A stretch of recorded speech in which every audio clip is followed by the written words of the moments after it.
नमस्कार साथियों, जय हिंद। आप सभी का हमारे अपने YouTube चैनल स्मार्ट क्लासेस 2.0 में फिर से हार्दिक स्वागत है। साथियों, आज हम आपके लिए लेकर आए हैं एक और नया मॉडल पेपर। इसी श्रृंखला में तीसरा मॉडल पेपर आज हम हल करेंगे हिंदी भाषा का। तो साथियों, जो रीट मुख्य परीक्षा होने वाली है फरवरी 2023 में, तो उसमें जो ये मॉडल पेपर हम 3 हल कर रहे हैं, इनमें से भी आपको कोई ना कोई क्वेश्चन देखने को मिल सकता है और संभावना पूरी ही बनी रहेगी। और ये जो क्वेश्चन है 30 क्वेश्चन हम हल करेंगे और ये ऑथेंटिक ही है सारे के सारे। तो साथियों, चलिए देखते हैं इन क्वेश्चंस को। तो साथियों, हिंदी का है हमारी ये जो मॉडल पेपर की श्रृंखला है, इसमें हमने एक नया जो अलग से किया है वो ये है कि हम पेपर को पढ़ते हैं, प्रश्न को पढ़ते हैं और उसके बाद आपको भी समय देते हैं उत्तर बताने के लिए। तो इस प्रकार से हम इस मॉडल पेपर को हल कर रहे हैं। तो ये आपको अच्छा लग रहा ही है, ये फीडबैक मिल रहा है साथ में साथियों। तो आइए शुरू करते हैं। हिंदी भाषा का ये पेपर है।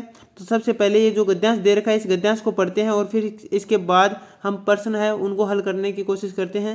तो साथियों देखो, पढ़ते हैं आराम से, आप भी साथ साथ पढ़िएगा। अपनी सभ्यता का जब मैं अवलोकन करता हूँ, तब लोगों को काम के संबंध में यानी काम के संबंध की उनकी विचारधारा के अनुसार विभाजित करने लगता हूँ। एक वर्ग में वे लोग आते हैं जो काम को उस घृणित आवश्यकता के रूप में देखते हैं जिसकी उनके लिए उपयोगिता है सिर्फ धन हासिल करना। वे अनुभव करते हैं कि जब दिन भर का श्रम समाप्त हो जाता है, तब वे जीना सचमुच शुरू करते हैं और अपने आप में होते हैं। जब वे काम में लगे होते हैं, तब उनका मन भटकता रहता है। काम को वे अपना उत्तमांश देने का कभी विचार नहीं करते, क्योंकि आमदनी के लिए ही उन्हें सिर्फ काम की आवश्यकता है।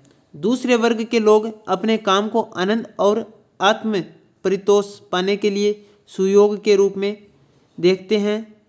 वे धन इसलिए कमाना चाहते हैं ताकि अपने काम में अधिक एकनिष्ठता के साथ समर्पित हो सकें। जिस काम में वे संलग्न होते हैं उसकी पूजा करते हैं। तो साथियों, इस प्रकार से काम की विशेषता बताई गई है इस गद्यांश में कि एक तो वे लोग होते हैं जो पैसे के लिए ही काम करते हैं और एक वे लोग होते हैं जो आत्म संतुष्टि भी चाहते हैं। तो इस प्रकार से इसमें बताया है। तो ये क्वेश्चन कह रहा है कि निम्न में तत्सम शब्द नहीं है। तो साथियों, वो शब्द बताना है जो तत्सम नहीं है, ठीक है। और जो तद्भव है यानी जो तत्सम शब्द नहीं है वो बताना है। तो आपको बताना है, बताइए साथियों कौन सा होगा इसका राइट आंसर। तो साथियों, इसमें जो तत्सम शब्द नहीं है वो हासिल है, क्योंकि ये तद्भव शब्द है और सभ्यता, अवलोकन, आवश्यकता ये तत्सम के रूप है। आगे इसमें बात करते हैं नेक्स्ट क्वेश्चन। तो ये है सुयोग का विलोम है। तो साथियों, सुयोग का विलोम कौन सा बताइए। तो साथियों, सुयोग का विलोम है वो है कुयोग। आगे क्वेश्चन है कौन सा शब्द में उपसर्ग है, यानी कौन से शब्द में उपसर्ग बताना है, मतलब शब्द में जो उपसर्ग वो बताना है। तो बताइए साथियों। तो इसका हो जाएगा उपयोगिता में उपयोगिता, उपसर्ग हो गया, ये है। आगे इसमें देखते हैं क्वेश्चन।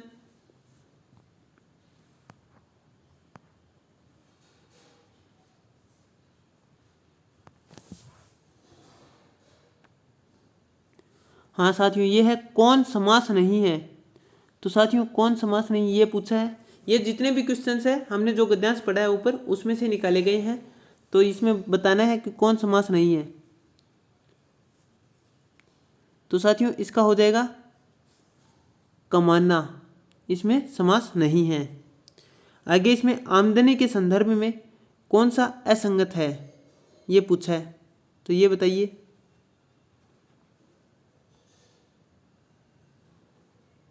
आमदनी के संदर्भ में कौन सा शब्द असंगत है। तो साथियों, इसमें भी डी हो जाएगा, आना। ये आना है, ये असंगत बताया है। फिर आगे क्वेश्चन, ये फिर से एक गद्यांश आ गया। तो साथियों, इसको भी देख लेते हैं। संसार के सभी देशों में शिक्षित व्यक्ति की सबसे पहली पहचान यह होती है कि वह अपनी मातृभाषा में दक्षता से काम कर सकता है। केवल भारत ही एक देश है जिसमें शिक्षित व्यक्ति वह समझा जाता है जो अपनी मातृभाषा में दक्ष हो या नहीं, किंतु अंग्रेजी में जिसकी दक्षता असंदिग्ध हो। संसार के अन्य देशों में सुसंस्कृत व्यक्ति वह समझा जाता है जिसके घर में अपनी भाषा की पुस्तकों का संग्रह हो और जिसे बराबर यह पता रहे कि उसकी भाषा के अच्छे लेखक और कवि कौन है तथा समय समय पर उनकी कौन सी कृतियाँ प्रकाशित हो रही है। भारत में स्थिति दूसरी है। यहाँ प्रायः घर में साज सज्जा के आधुनिक उपकरण तो होते हैं, किंतु अपनी भाषा की कोई पुस्तक या पत्रिका दिखाई नहीं पड़ती। यह दुरवस्था भले ही किसी ऐतिहासिक प्रक्रिया का परिणाम है, किंतु वह सुदशा नहीं, दुर्वस्था ही है। और जब तक यह दुर्वस्था कायम है, हमें अपने आप को सही अर्थों में शिक्षित और सुसंस्कृत मानने का ठीक ठीक न्यायसंगत अधिकार नहीं है। तो साथियों, ये तो हो गया गद्यांश जिसमें विशेषता बताई गई है भाषा को लेकर। अब इसमें क्वेश्चन बन रहा है कि संसार के सभी देशों में शिक्षित व्यक्ति, तो अब आगे हमें देखना है इसमें आगे क्या रहेगा इसमें आंसर। तो ये देखो, आप गद्यांश में देख सकते हैं इसका सेंटेंस क्या बनता है। देखिए साथियों, बताइए कौन सा होगा इसका ऑप्शन। संसार के सभी देशों में शिक्षित व्यक्ति,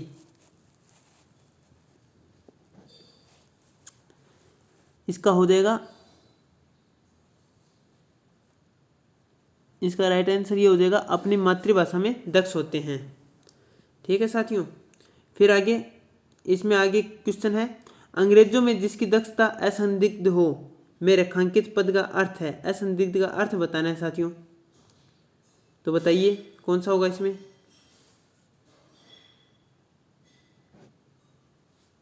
तो इसमें हो जाएगा संदेह रहित। असंदिग्ध हो इसका अर्थ है संदेह रहित। आगे इसमें कौन एकवचन है, कौन एकवचन है ये बताना है। अच्छे लेखक, कौन सी कृतियाँ, अपनी मातृभाषा, अन्य देशों, कौन एकवचन है। तो साथियों इसमें सी है, वो एकवचन है, अपनी मातृभाषा। फिर आगे इसमें है कौन शब्द पुल्लिंग नहीं है। जो पुल्लिंग शब्द नहीं है वो बताना है।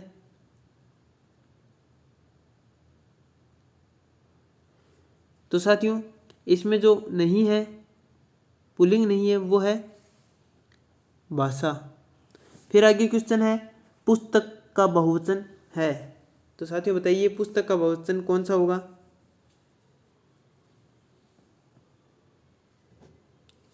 तो इसका हो जाएगा पुस्तकें, पुस्तक का बहुवचन। फिर आगे क्वेश्चन है कवि का स्त्रीलिंग है। कवि का स्त्रीलिंग बताना है।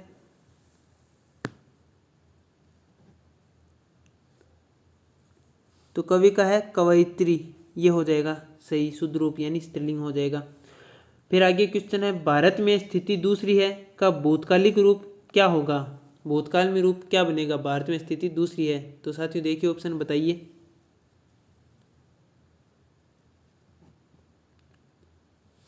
तो इसका रूप बनेगा भारत में स्थिति दूसरी थी, इस प्रकार से हो जाएगा। फिर आगे क्वेश्चन है कौन कथन सही नहीं है, यानी कौन सा कथन सही नहीं है। इन चार कथनों को पढ़कर बताना है। वाक्य के दो प्रमुख अंग होते हैं, कर्ता और क्रिया। कर्ता के विस्तार को उद्देश्य कहते हैं, क्रिया के विस्तार को विधेय कहते हैं। रचना के आधार पर वाक्य चार प्रकार के होते हैं। तो बताइए साथियों कौन सा कथन सही नहीं है। तो इसका राइट ऑप्शन है वो है डी, रचना के आधार पर वाक्य चार प्रकार के होते हैं, यही गलत है। और जो सही है उनको देखते हैं। वाक्य के दो प्रमुख अंग होते हैं, कर्ता और क्रिया। कर्ता के विस्तार को उद्देश्य कहते हैं, क्रिया के विस्तार को विधेय कहते हैं, ये सही है। ठीक है, और लेकिन क्वेश्चन में नहीं है, होने के अर्थ में पूछा तो हम डी को ही सही उत्तर मानेंगे। फिर आगे क्वेश्चन है एक प्रधान उपवाक्य और अन्य आश्रित उपवाक्य किस में होता है, यानी कौन से वाक्य में होता है। तो साथियों जो प्रधान उपवाक्य और आश्रित उपवाक्य होता है वो मिश्र वाक्य में होते हैं। फिर आगे क्वेश्चन है कौन मिश्र वाक्य है। मिश्र वाक्य बताना है साथियों। तो इसमें है सी हो जाएगा, मैंने सुना है कि सुरैया ने निकाह कर लिया है। ये की आया है तो ये मिश्र वाक्य का ही मिश्र वाक्य का ही बोध हो रहा है। फिर आगे इसमें क्वेश्चन है, मोहन घर से लौटकर कहने लगा कि उसका मन नहीं लग रहा है।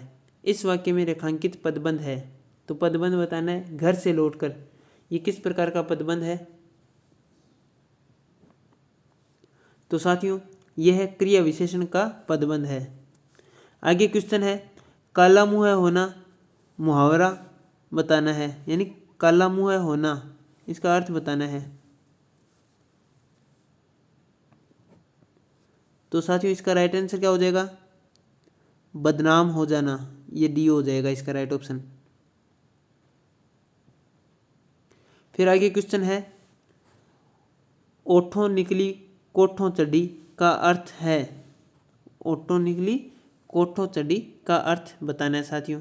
बताइए कौन सा ऑप्शन होगा इसका राइट ऑप्शन?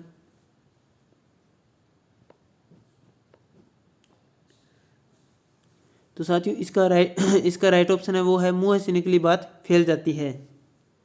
फिर आगे है, चांदी का जूता का सर्वाधिक उपयुक्त अर्थ बताना है। चांदी का जूता होना, चांदी का जूता।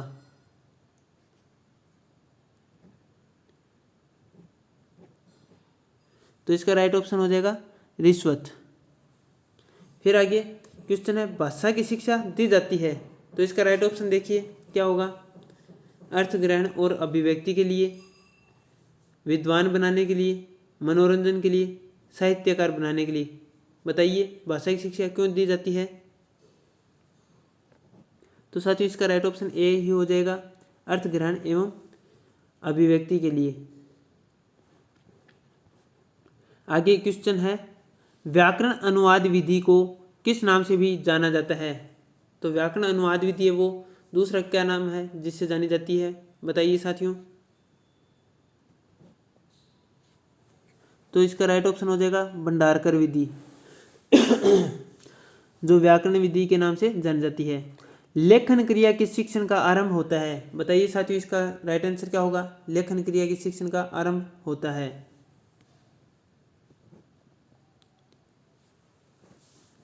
सीधी रेखाओं से। इसका राइट ऑप्शन ए हो जाएगा, सीधी रेखाओं से लेखन क्रिया का शिक्षण आरंभ होता है। क्वेश्चन आगे, शब्द भंडार में वृद्धि के लिए सर्वाधिक उपयुक्त है, यानी शब्द भंडार में वृद्धि के लिए सर्वाधिक उपयुक्त क्या है? तो बताइए साथियों, गद्य शिक्षण, पद्य शिक्षण, व्याकरण शिक्षण या अलंकार शिक्षण, क्या होगा इसका राइट आंसर? तो साथियों इसका राइट आंसर हो जाएगा गद्य शिक्षण, जो शब्द भंडार में वृद्धि के लिए सर्वाधिक उपयुक्त है। आगे क्वेश्चन है, अधिगम की संपूर्णता होती है। तो अधिगम की संपूर्णता किस प्रकार से होती है साथियों? इकाई योजना में होती है, दैनिक पाठ योजना में, मासिक योजना में या वार्षिक योजना में? किस में होती है अधिगम की संपूर्णता?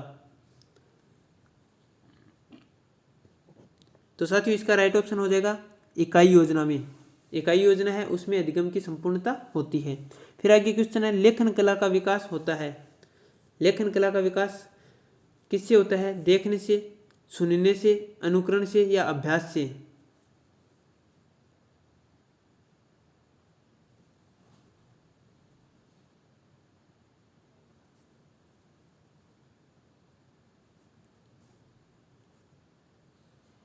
एक सेकंड रुकना साथियों। ये शब्द भंडार विधि में हमने वृद्धि के लिए सर्वाधिक उपयुक्त पढ़ा था। इसका राइट ऑप्शन हमने ए माना है गद्य शिक्षण को। एक सेकंड,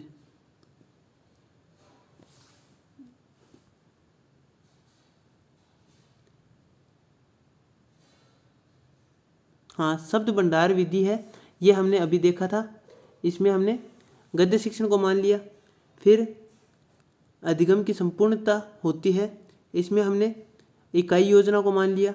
और लेखन कला का विकास होता है, इसमें हमने अभ्यास को मान लिया। हाँ ये हो जाएगा, ठीक है।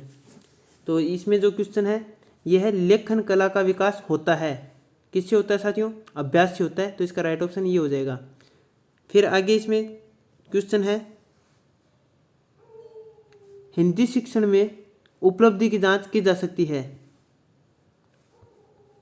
ये बताना है साथियों, हिंदी शिक्षण में उपलब्धि की जांच की जा सकती है। किससे की जा सकती है? उपलब्धि परीक्षण से, बुद्धि परीक्षण से, वस्तुनिष्ठ प्रश्नों से या मौखिक परीक्षा से? बताइए साथियों। तो ये की जाती है उपलब्धि परीक्षण से। उपलब्धि परीक्षण से हिंदी शिक्षण में उपलब्धि की जांच की जा सकती है। आगे क्वेश्चन है, उपचारात्मक शिक्षण के लिए आवश्यक नहीं है। तो साथियों उपचारात्मक शिक्षण के लिए जो आवश्यक नहीं है वो बताना है। शिक्षण विधि को स्थायी रखना, विद्यार्थी की किसी भी गलती की अवहेलना नहीं करना, पहले निदानात्मक शिक्षण परीक्षण कर लेना, इनमें से कोई नहीं। कौन सा होगा उपचारात्मक शिक्षण के लिए आवश्यक नहीं है? तो साथियों इसमें हो जाएगा ए, हो जाएगा शिक्षण विधि को अस्थायी रखना। ये उपचारात्मक शिक्षण के लिए आवश्यक नहीं है। लेकिन जो आवश्यक है वो है विद्यार्थी को किसी भी गलती की अवहेलना नहीं करने देना या नहीं कराना, पहले निदानात्मक परीक्षण कर लेना, फिर ठीक है, ये इस प्रकार से हो जाएगा। तो हमने ये जो 30 क्वेश्चन है इनमें से 30 में से 2-3 क्वेश्चन यहाँ पे मिस प्रिंट होने के कारण इनको हटा दिया है। तो साथियों आपने जो ये अभी पेपर पढ़ा है इनको दोबारा भी देख सकते हैं, क्योंकि ये जो मुख्य परीक्षा है उसमें इनमें से कोई ना कोई आपको प्रश्न देखने को पूरी संभावना रहेगी, वहाँ पर देखने को मिल सकता है। तो इसको अवॉइड ना करते हुए इसको ज़रूर देखिएगा। और हमारा यह जो प्रयास है आपके पास ये मॉडल पेपर के तहत या मॉडल पेपर के माध्यम से आपके पास इन प्रश्नों को पहुँचाना। तो आप अगर ये वीडियो अच्छा यानी आप पसंद करते हैं तो इसको लाइक अवश्य कीजिएगा, अपने मित्रों के साथ भी शेयर कीजिएगा और सपोर्ट कीजिएगा। और चैनल पर पहली बार विजिट कर रहे हैं तो सब्सक्राइब करते हुए बेल आइकन प्रेस कीजिएगा। तो मिलते हैं साथियों इसी प्रकार मॉडल पेपर की श्रृंखला में एक नई वीडियो के साथ। जय हिंद, जय भारत।